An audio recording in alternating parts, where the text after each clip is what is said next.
Minsan sa mga oras na tila tahimik ang langit, may mga biyayang dumarating na hindi natin inaasahan. Hindi aksidente na narito ka ngayon. May dahilan kung bakit narinig mo ang panalangin na ito. Sa bawat paghinga mo ngayong umaga, may mensahe ang Diyos para sa puso mo. Huwag mong hayaang lumipas ang araw na ito na hindi mo siya nakausap. Sapagkat sinasabi sa awit 5:3, sa kinaumagahan ay diringgin mo ang aking tinig. Sa kinaumagahan ay aayusin ko ang aking dalangin sa iyo at magbabantay ako.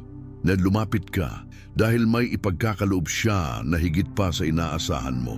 Tahimik mong ihanda ang puso mo ngayon.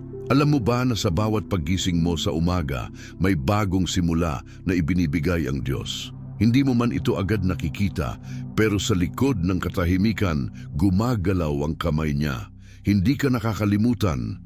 Bawat luha, bawat buntong hininga, bawat dasal na binubulong mo sa gabi, lahat yan naririnig niya. Kapatid, ngayong umaga, nais kang kausapin ng Panginoon. Gusto kanyang pagpalain. Gusto niyang punuin ang puso mo ng pag-asa, ng liwanag, ng kapayapaan. Hindi mo kailangang makita ang lahat ng sagot ngayon. Ang kailangan mo lang ay ang maniwala na ang Diyos ay tapat at kumikilos kahit sa katahimikan. Sabi sa Jeremias 29:11, sapagkat nalalaman ko ang mga pag-iisip na aking iniisip tungkol sa inyo, sabi ng Panginoon, mga pag-iisip ng kapayapaan at hindi kasamaan upang bigyan kayo ng pag-asa sa inyong kinabukasan. Kaya huwag kang bibitaw. May plano siya. May nakahandang biyaya. At ang biyayang iyon, maaaring dumating ngayon o ngayong araw na ito. Kaya ilapit mo ang puso mo ngayon. Isang panalangin ang bubukas ng langit para sa iyo. Ihanda mo ang sarili mo. I-type mo sa comments, Panginoon, handa akong tumanggap ng biyaya ngayong araw. At pindutin mo rin ang subscribe para masamahan kita sa bawat panalangin tuwing umaga. Ihanda mo ang sarili mo, huminga ng malalim at pakinggan natin ang himig ng langit na bumubulong sa puso mo ngayon. Ama naming makapangyarihan, susulat mo ang bawat detalyeng hindi ko pa nakikita, ngunit dama ko na agad ang mga biyaya mong paparating. Habang binibigkas mo ito, parang may ilaw na dahan-dahan tumatago sa bawat lungkot at takot mo, tinutunaw ang bawat pag-aalinlangan.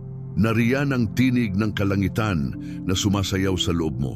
Naglalapit sa iyo sa isang pag-ibig na hindi mo inakala, isang tulong na hindi inaasahan, isang sagot bago mo pahingin. Wala kang kailangang dalhin dahil ang tanging kailangan mo ay ang buksan ng puso mo, ang hayaang pumasok ang Diyos at kumilos sa katahimikan ng umaga mo. Isipin mo, ang Diyos na lumikha ng mga bituin, na kumikilos sa bawat deprimido mong hininga, ang magbubukas ng pintuan na sarado, aaliwin ang pusong nagdurusa, aayusin ang bawat bagay na tila wala ng pag-asa. At ngayon, sa panalangin mong ito, naroroon siya, hindi malayo, tila kaibigan, kausap Ama. Hindi ito bulan ng panaginip. Ito ay usapin ng pananampalataya, walang bahid ng kahihiyan, walang pag-aalinlangan, tanging ikaw at ang kanyang tinig.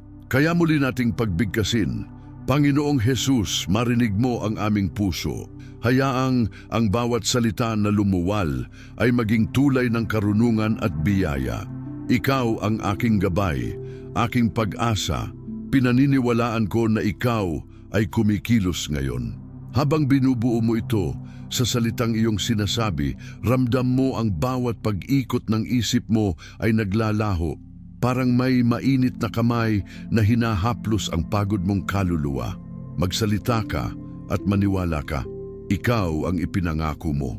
Ikaw ang biyayang hindi ko hiniling pero hinanda mo na. Huwag mong bitawan ang emosyong ito, pakinggan ang tibok ng puso mong ngayon ay sumasabay sa tibok ng langit. Sa gitna ng panalangin mong ito, bubulong ang Diyos ng salita para sa puso mo. Maaaring isang pangalan, isang tanong, isang pangako, kayang i-restart niya ang buong araw mo. Kaya mo bang buksan ang kamay mo, hindi para humingi, kundi para tumanggap? Hindi mo kailangang umalis sa iyong bahay. Hindi mo kailangang kadunuan ng simbahan. Kailangan mo lang maniwala na ang hangin ng presensya niya ay dumadaloy sa bawat ugat ng katawan mo. Tulad ng sa awit 23:1, ang Panginoon ang aking pastor, hindi ako magkukulang. Ngayon lang, dinadala niya ang ilaw sa lugar ng takip silim, ang sagot sa bahagi ng pangungulila, ang haplos na bumabawi sa lamig ng puso. Hawakan mo iyon, yakapin mo iyon, at simulan mo nang maramdaman, O Diyos, Ikaw ang pamamahala sa bawat hakbang ko. Ikaw ang aking patnubay. At ngayong umaga, malalaman ko na iba ang aura ng buhay ko dahil sa iyo. May tinatanong ang Diyos sa puso mo ngayon. Hindi ito tanong na magpapahiya sa iyo. Isa lang itong pahiwatig. Handa ka na ba? Hindi araw-araw may pagkakataon na ganito kalapit ang langit mo sa lupa. Kaya habang ginawa mo ang panalangin ito, pinaghahatian mo ang iyong pagkatao sa Diyos, isang dialogo na gustong magpatuloy. Makikita mo ang mga patak ng biyaya, sagot sa iyong pinakatim na pag-asa, kapayapaan sa gitna ng kaguluhan, liwanag sa panahon ng kadiliman. At ang lahat ng ito, hindi inaasahan mo pero hinanda niya. Ngayon ay sandali, huminga ng malalim. Pakiramdaman mo ang tibok ng puso mo. Ito ang minuto na namumuno ang Diyos. Ito ang umagang kung saan ang inaantay mong hugis, kaginhawaan, kabiyayaan ay magsisimula ng kumuha ng anyo. Huwag kang titigil. Huwag kang aalis dahil sa susunod, dadalhin ka niya sa isang lugar kung saan ang iyong walang pag-asa ay magiging kapangyarihan, ang iyong pagdududa ay magiging katapatan, at ang iyong pangarap ay magiging katotohanan. Nakikita mo na ba? Ramdam mo ba ang init na unti-unting sumisingaw mula sa loob mo? Yan ang tinig niya, gumagalaw sa puso mo, naguudyok sa iyo na huwag magpahinga. Kaya ngayon, itanong mo sa sarili mo, handa na ba ako para sa himala? Manatili ka rito dahil ang kahanga-hangang susunod ay lilitaw sa iyong harapan, liwanag na magdadala ng sagot, direksyon at sobrang pag-ibig mula sa Diyos na hindi mo inaasahan. Pero ngayon ay malapit na. Kung naramdaman mo ang init ng panalangin, kung may isang pangako na bumabalot sa puso mo ngayon, i-type mo sa comments. Handa akong tumanggap ng biyaya ngayon, Panginoon. At kung gusto mo ng dagdag na panalangin tuwing umaga, mag-subscribe ka na para magsimula tayo araw-araw ng may direksyon at pananampalataya. May mga pangakong hindi agad dumarating, pero hindi ibig sabihin nito'y nakalimutan na. Minsan, inaakala mong tahimik ang langit, pero ang totoo, ang Diyos ay abalang-abala sa likod ng eksena, inaayos ang mga bagay na hindi mo pa kayang hawakan. Alam niya kung kailan ka handa. Alam niya kung kailan mo matatanggap ang hindi mo pa hinihiling. Ganyan magmahal ang Diyos. Lagi siyang nauuna, gaya ni Jose sa Biblia. Isang binatang may panaginip, punong-puno ng pangarap, may matibay na pananampalataya. Ipinakita ng Diyos sa kanya sa panaginip na darating ang araw na siya ay itataas. Pero hindi agad dumating ang katuparan. Sa halip, ibinenta siya ng sarili niyang mga kapatid. Napunta sa Ehipto, naging alipin, inakusahan ng kasalanang hindi niya ginawa, nakulong. Ilang taon siyang naghintay sa dilim ng piitan, sa katahimikan ng gabi, sa tila walang katapusang pananabik sa katuparan ng pangako ng Diyos. Pero habang nasa kulungan siya, hindi tumigil ang Diyos, hindi umalis ang presensya ng Panginoon. Hindi mo kailangan marinig siya para malaman mong nariyan siya. Hindi mo kailangan ng palakpakan ng tao para maramdaman mong pinanghahawakan ka niya. Minsan, sa mismong katahimikan, sa likod ng mga pintuan na hindi bumubukas, doon pinatatatag ng Diyos ang pananalig mo at dumating ang araw. Sa isang iglap, isang panaginip ng hari ang nagbukas ng daan. Tinawag si Jose. Walang oras para maghanda, walang panahon para humingi ng tulong. Ang tanging baon niya ay pananampalatayang pinanday sa taon ng paghihintay. At dahil sa pagpapaliwanag niya sa panaginip ng Faraon, siya'y ginawang tagapamahala ng buong Ehipto, mula kulungan papunta sa trono, mula pagtatakwil papunta sa pagtanggap, mula sa walang-wala papunta sa higit pa sa inaasahan. At ang pinakakamangha-mangha, ginamit siya ng Diyos para iligtas ang kanyang pamilya. Ang parehong mga kapatid na nagtakwil sa kanya, sila rin ang unang tumanggap ng tulong sa kanyang kamay. Ganyan ang puso ng Diyos. Hindi siya naghihiganti, nagsasaayos siya, binabaliktad niya ang kwento. Ilagay mo ang sarili mo kay Jose. Ganon din ang ginagawa ng Diyos sa iyo. Baka ngayon ay nasa yugto ka pa ng balon o baka nasa kulungan ng kawalang pag-asa, pero tandaan mo ito, hindi iyon ang katapusan. Ang kwento mo ay hindi nagtatapos sa pagsubok. May palasyo ring inihahanda ang Diyos para sa iyo. Hindi palasyo ng kayamanan, kundi palasyo ng kapayapaan, palasyo ng layunin, palasyo ng kalayaan mula sa mga pangamba, takot at duda. Hindi aksidente na naririnig mo ito ngayon. Hindi mo lang basta pinindot ang video na ito. Dinala ka ng Diyos dito para paalalahanan kang may plano siya, na may darating, na may sagot, na may katuparan.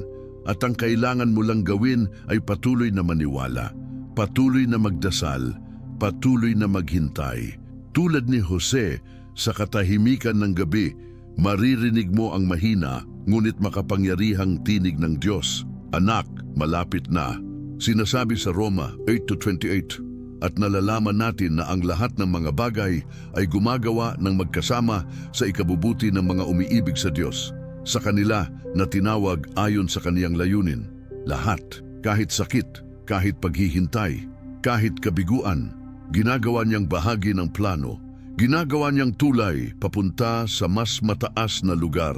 Ngayong umaga, hinihikayat kitang huwag bumitaw. Baka ikaw na ang susunod na biglang tatawagin. Baka ang biyaya na matagal mong pinagdadasal ay mas malapit na kaysa sa inaakala mo.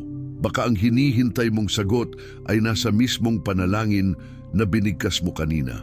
At baka ang hindi mo inaasahan, ang siyang magiging himala mong hindi mo kailanman makakalimutan. Kaya itaas mo ang kamay mo kung gusto mong tanggapin ang ganitong uri ng biyaya. Isipin mong kasama mo si Jose, hindi na bilang kwento sa Biblia, kundi bilang patotoo sa buhay mo. Dahil ang parehong Diyos na gumalaw sa buhay niya ay siya ring Diyos na gumagalaw ngayon. Sa oras na ito, sa puso mong ito, walang imposible sa Diyos. Walang huli, walang maliit o malaking pangarap na hindi niya kayang tuparin. Pero may isang tanong siyang ibinubulong ngayon sa iyo. Handa ka na ba? Sapagkat ang hinihintay mong sandali, ang panalangin mong halos hindi mo na mabigkas, ay maaring sumagot sa iyo sa paraang hindi mo inaasahan. Kung naramdaman mong ang panalangin ito ay naging tinig din ng puso mo, isulat mo sa comments. Panginoon, gaya ni Jose, nagtitiwala ako sa oras mo. O kaya'y handa akong maghintay sa biyayang hindi ko inaasahan. I-type mo rin kung may isang panalangin kang gustong isuko sa Panginoon ngayong araw. Sabay-sabay tayong manalangin para diyan. At huwag mong kalimutang mag-subscribe para sa bawat umaga ng pananampalataya, ng pangako at ng pag-asa ay magkakasama tayo. Boses ng pananalig sa bawat gising at ilaw ng Diyos sa bawat bagong araw. Kaya't ngayong nakatayo ka na sa puntong ito ng panalangin, habang pinapakinggan mo ang katahimikan ng puso mo, may isinusulong ang Diyos sa kaluluwa mo. Hindi mo man nakikita, pero may binubuksan siyang pinto. Hindi mo man nararamdaman, pero may tinatanggal siyang hadlang. Kasi ang pagpapala ay hindi laging may ingay. Minsan dumarating ito habang nakaluhod ka, habang walang ibang nakakarinig kundi ikaw at ang Diyos. Alam mo bang ang pananampalatayang walang nakikitang ebidensya ay mas makapangyarihan kaysa sa pananampalatayang may hawak ng sagot? Sa Hebreo 11:2-1, ganito ang sabi, ngayon ang pananampalataya ay katiyakan ng mga bagay na hinihintay, katunayan ng mga bagay na hindi nakikita. Ibig sabihin, ang tunay na biyaya ay hindi nakabase sa nararamdaman mo ngayon, kundi sa kung gaano ka kahanda na maghintay, magtiwala at kumilos na parang natanggap mo na ang sagot. Tanungin mo ang sarili mo ngayon, Nakikita mo na ba ang biyayang ipinangako ng Diyos? O nakikita mo pa lang ang mga hadlang? Kasi kung puro problema ang nasa harap mo, baka nakatutok ka lang sa pader, hindi sa pintuan. Tandaan mo, kapatid, hindi lahat ng saradong pinto ay pagsasara ng langit. Minsan pagsasanay lang ito, at minsan ang pinto na hindi mo mapilit buksan ay binubuksan ng Diyos sa tamang oras nang hindi mo kailangan kumatok. Sa isang saglit, lahat ay pwedeng magbago. Ngayon, gusto kitang tanungin, sa lahat ng dasal mong sinabi, alin doon ang kaya mong pasalamatan kahit wala pang sagot? Kasi sa kaharian ng Diyos, ang pasasalamat ay hindi bunga, ito ang binhi. Bago pa dumating ang himala, ang pasasalamat ang unang hakbang. Iyan ang sikreto ni Jesus. Sa pagpapakain sa 5,000, bago dumami ang tinapay at isda, anong ginawa niya? Nagpasalamat siya. Wala pang himala, pero meron ng pasasalamat. At doon nagsimula ang sobra-sobrang biyaya. Iyan ang hindi alam ng marami, na ang pasasalamat ay susi. Susi sa kalangitan, susi sa kasagutan, susi sa direksyon. Hindi dahil kailangan ng Diyos ng papuri, kundi dahil ang puso na marunong magpasalamat kahit walang sagot ay pusong kayang hawakan ang himala ng hindi mapapahamak. Kasi hindi lahat ng tao ay handa sa sagot ng Diyos. Pero ang taong mapagpasalamat kahit sa sakit, kahit sa delay, kahit sa hindi inaasahan, iyon ang pinagtitiwalaan ng langit. Kaya ngayong umaga, huminga ka ulit, ibalik mo sa Diyos ang pasasalamat. Kahit wala ka pa sa gusto mong estado, kahit may kulang pa, kahit may sakit pa. Kasi sa mismong pasasalamat mo ngayon, umaangat ang panalangin mo, umaakyat sa trono ng Diyos, umaabot sa presensya niya ang tinig mo. At sa katahimikan ng loob mo, naririnig mo na, anak, nasa akin ang sagot, huwag kang bibitaw.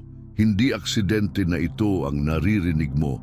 Sa mismong oras na ito, may sinasabi sa iyo ang Diyos. May direksyong gustong ipakita sa iyo. Baka ilang araw mo nang ipinagdarasal ang sagot at ngayong umagang ito na pala ang paanyaya niya. Baka sa mismong panahong ito, unti-unti mo nang nararamdaman ang paghilom ng puso mong pagod. Baka ito na ang oras na binubuksan na niya ang mga bagay na matagal mong hinihintay, pero kailangan mong sumabay. Hindi ka lang tagapakinig ng panalangin, isa kang aktibong anak ng Diyos na tinatawag niyang makipag-partner sa mga plano niya.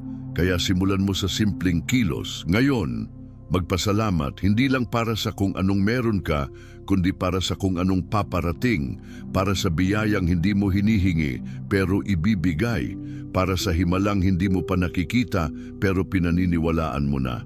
Dahil may mga pagbabasbas na hindi dumarating sa mga nag-aabang lang, kundi sa mga naniniwala kahit walang senyales, sa mga patuloy na lumalakad kahit walang direksyon, sa mga nagdadasal hindi dahil may sagot, kundi dahil kilala nila ang sinasambahan nila. At ikaw iyon. Kaya huwag mong hayaang lumipas ang araw na ito nang hindi mo nasabing, Panginoon, salamat kahit wala pa. Salamat kahit mahirap. Salamat dahil alam kong naririnig mo ako. Huwag mong maliitin ang panalangin may pasasalamat. Minsan, iyan ang pinakamakapangyarihang pahayag ng pananampalataya. At habang ginagawa mo yan, mararamdaman mong may binabago sa loob mo. May kapayapaang hindi mo maipaliwanag. May liwanag kahit wala sa paligid mo. Kasi ang pasasalamat, gaya ng pananampalataya, ay nakakabukas ng langit. Ngayong narito ka na sa punto ng panalangin na ang puso mo ay handang tumanggap at handang maghintay, hayaan mong ang Diyos ang magturo ng susunod mong hakbang. Hindi mo kailangang maintindihan ang lahat. Minsan, kailangan mo lang tanggapin na sapat ang presensya niya at ang presensyang ito ang bumabalot sa iyo ngayon. Kung nakaabot ka rito at naramdaman mong nagsalita ang Diyos sa puso mo, gusto kitang imbitahan na magkomento ng Salamat Panginoon sa mga biyayang paparating. O kung may tiyak kang panalangin, ilagay mo rin sa comments. Sabay-sabay tayong manalangin bilang isang pamilya ng pananampalataya. Huwag mong kalimutang mag-subscribe para araw-araw, simula sa umaga, ay mapuno ang puso mo ng mga salita ng langit at kapangyarihan ng panalangin. Kapatid, ngayong binuksan mo ang puso mo sa pasasalamat, oras na para tumayo sa pananampalataya, hindi pananampalatayang tahimik lang, kundi pananampalatayang umaaksyon, humahakbang at nagdedeklara. Kasi ang pananampalataya, hindi lang paniniwala, ito ay paninindigan. Ito ang pagtindig sa salita ng Diyos kahit ang paligid mo ay puro tanong. Ito ang pagpili araw-araw na manalig kahit wala kang nadaramang pagbabago. Sabi sa Santiago 2:17, kaya't ang pananampalataya na walang gawa ay patay. Ibig sabihin, hindi sapat na alam mong may pangako ang Diyos. Kailangan mong kumilos na parang tinanggap mo na.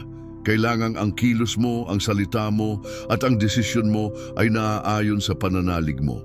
Kasi ang taong nananalig sa pangako ng Diyos, naglalakad na parang andyan na ang sagot, nagsasalita na parang tapos ng ibigay, at nagpapasalamat na parang tinanggap na. Alam mo kung anong itsura niyan, yung gumigising ka sa umaga na hindi hinahabol ang himala, kundi hinihintay mo lang kung kailan ito lalabas kasi alam mong paparating na.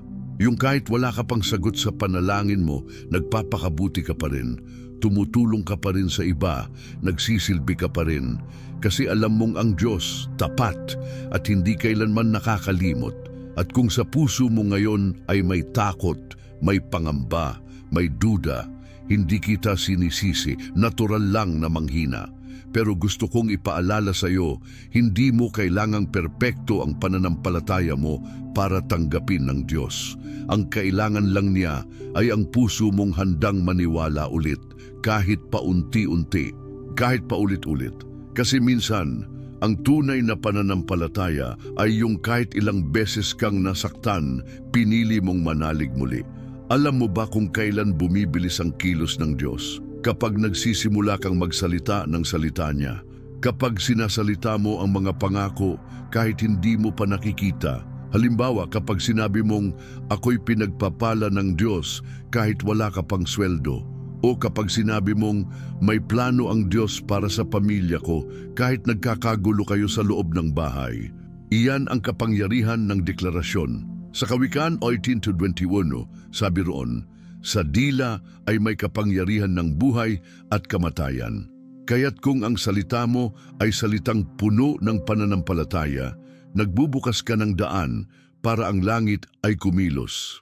Ang simpleng, salamat Panginoon o nagtitiwala ako sa iyo ay parang susi na bumubukas sa pinto ng mga biyayang hindi mo pa nakikita. Ngayong umaga, nais kong ituro sa iyo ang ilang deklarasyong pwede mong sabihin araw-araw mula sa puso bilang panimula ng iyong araw. Hindi ito mahaba pero makapangyarihan. Sabihin mo ito ngayon at araw-araw. Pinanghahawakan ko ang pangako ng Diyos. Ako'y nililinis, ginagabayan at binibigyan ng bagong lakas ng Panginoon. Ang pabor ng Diyos ay nasa akin ngayon. May darating na biyayang hindi ko inaasahan, ngunit inihanda na niya. Hindi mo kailangang sumigaw. Hindi mo kailangang ipilit. Basta't sabihin mo, ito nang may paniniwala at hayaan mong ang banal na espiritu ang kumilos sa bawat salita. Hindi man agad-agad ang sagot, pero araw-araw, habang inuulit mo ang mga salitang ito, binabago ng Diyos ang puso mo, ang isip mo, at pati ang kapaligiran mo. At habang ginagawa mo yan, tandaan mong hindi ka nag-iisa. Ang Diyos ang una mong tagapakinig. Siya ang una mong tagapagtanggol. Siya ang unang gumagawa kahit bago ka pa man tumawag sa Kanya. At ngayong pinipili mong magdeklara, pinipili mong magsalita ng buhay, pinipili mong yakapin ang salita ng Diyos. Nagaganap ang himala sa loob mo. Dahan-dahan, tahimik, pero totoo. Kapatid, gusto kong sabihin ito sa iyo ng direkta. Huwag mong hayaan na ang sitwasyon mo ang bumuo ng paningin mo sa Diyos. Hayaan mong ang paningin mo sa Diyos ang bumago ng sitwasyon mo. Iyan ang lakas ng pananampalataya. Iyan ang lakas ng salita. Iyan ang lakas ng isang pusong naninindigan. Kaya ngayon habang nakaupo ka o nakatayo o nasa biyahe, hayaan mong ang puso mo ay lumapit muli sa Diyos. Sabihin mo, Panginoon, salamat dahil kahit hindi ko pa alam ang susunod, alam kong ikaw ang may hawak ng bukas ko. At sa mismong pagsasalitang iyan, may inilalapat na kaayusan ang langit sa gulo mo. May binabasag na tanikala, may hinahanda na para sa iyo. Hindi mo kailangang madaliin, hindi mo kailangang alamin ang lahat ng detalye. Ang tanging kailangan ay manatili, magpatuloy, magsalita ng pananampalataya, magpasalamat at manalig. Kasi ang biyayang darating, hindi darating dahil magaling ka, darating dahil mabuti ang Diyos. At ang kabutihang iyon, walang pinipiling araw, oras o kondisyon. Basta ang puso mo ay handa, bubuhos siya. Kung ngayon ay nararamdaman mong parang may pader pa rin sa pagitan mo at sa sagot ng Diyos, sabihin mo ito sa sarili mo, hindi ko kailangan ng perpektong pananampalataya. Kailangan ko lang ng pusong totoo. Iyan lang. At ang Diyos, siya na ang bahala sa lahat. Kung naramdaman mong tinamaan ka ng mga salitang ito at gusto mong ipakita sa langit na handa ka ng tumindig sa pananampalataya, i-comment mo sa ibaba, "Nagtitiwala ako sa plano ng Diyos para sa akin." O kaya'y, "Salita ng Diyos ang sandigan ko araw-araw." Ilagay mo rin ang iyong panalangin para sabay-sabay tayong manalangin. At huwag mong kalimutang isubscribe ang channel na ito. Gawin nating ugali ang umagang puno ng salita ng Diyos, dasal at direksyon mula sa langit. Tahimik lang muna tayo. Sandali lang. Damhin mo ang katahimikan ngayon. Kasi sa katahimikan na yan, may sinasabi ang Diyos sa'yo. Hindi man boses ang dating, pero ramdam mo. Parang bulong sa loob ng puso mo, isang tinig na hindi maririnig ng tainga, pero malinaw sa kaluluwa mo. Parang sinasabi niyang, "Anak, nakita ko lahat ng iyak mo, narinig ko lahat ng panalangin mo, at hindi ko hinayaang masayang ang kahit isa, kasi hindi siya Diyos na nakakalimot, hindi siya Diyos na natutulog." Sabi sa awit 121:4, narito, "Siya na nag-iingat ng Israel ay hindi iidlip ni matutulog man." At kung siya na nagbabantay sa buong bansa ay hindi natutulog, paano ka pa kaya? Hindi mo kailangang isigaw ang panalangin mo para mapansin. Sa mismong buntong hininga mo, naroon na ang presensya niya. Ngayong tapos na ang panalangin, tapos na ang salita, pero hindi pa tapos ang galaw ng Diyos. Sa totoo lang, dito pa lang nagsisimula ang lahat, kasi ang panalangin mo ngayon ay binigkas na sa harap ng trono. Ang mga salitang binitawan mo, tinanggap na ng langit. Ang pananampalatayang ipinakita mo, pinanood na ng Diyos. At habang bumabalik ka sa araw mo, huwag mong kalimutan ito, hindi ka na pareho. May nangyaring hindi mo man agad makita, pero sigurado, may naitakda, may nakabangga sa langit. At ang pagbuhos ay malapit na, kaya huwag kang magugulat kung may pabor kang matanggap na hindi mo inaasahan. Huwag kang magtaka kung may pintuang bumukas na hindi mo pinilit. Huwag kang mamilit, hayaan mong ang Diyos ang magtulak ng daan. Minsan, darating ang biyaya sa pinakaordinaryong oras. Yung tipong iniinit mo lang ang kape mo, may good news ka nang matatanggap. Yung habang naghuhugas ka ng pinggan, may pinto nang bumubukas sa panalangin mo. Ganyan ang kilos ng Diyos, hindi mo masusukat, hindi mo mahuhulaan. Basta sigurado, hindi siya nagpapabaya. At ikaw, habang pinipili mong manalig araw-araw, habang pinipili mong magdasal kahit walang sagot, habang pinipili mong bumangon kahit pagod ka na, yan ang pananampalatayang hinahanap ng Diyos. Hindi yung perpekto, kundi yung totoo. Hindi yung laging malakas, kundi yung handang umiyak pero umaasa pa rin. Kaya gusto kong sabihin ito sa iyo ngayon mula sa puso ko. At naniniwala akong mula rin sa puso ng Diyos. Salamat sa katapatan mo. Salamat sa pananampalataya mo. Salamat sa pagpili mong bumalik sa presensya niya ngayong umaga. Sapagkat sa bawat umagang ganito may binabago sa iyo ang Diyos. Hindi man mabilis, pero tiyak. Hindi man maingay, pero totoo. Bago matapos ang video na ito, hayaan mong tanungin kita, handa ka bang maging buhay na patotoo ng kabutihan ng Diyos? Handa ka bang dalhin ang ilaw na ito sa pamilya mo, sa kaibigan mo, sa kapwa mo? Kasi hindi natatapos ang panalangin sa bibig. Ang panalangin isinasabuhay, ang biyaya ibinabahagi at ang liwanag ipinapasa.